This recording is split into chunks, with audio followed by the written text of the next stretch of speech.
হবির লাইভে বাঙালি আর্মিদের কিছু ঐতিহাসিক কমেন্ট। আব্বার প্যান আব্বার চাইতে বড়। আমিও রেডি হয়ে আসতাছি নাসমু বেড়ার লগে। আমার ফোনের চার্জ নাই যে হোক, কই গেলা? আসার সময় একটা ফোন নিয়ে আইসো।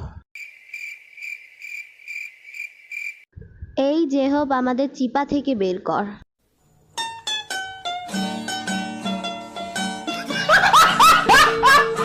বাড়ির মতো উড়ে আমার কাছে এসে ভাড়া যান।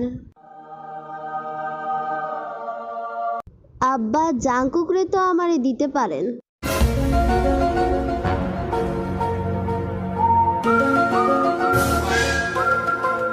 জামাই তাড়াতাড়ি বাসায় আসো, সব সেরি নজর দিতাছে। আমার বালের বাংলাদেশ, আমি কোরিয়াকে ভালোবাসি। আরে এরা কারা? কোত্থেকে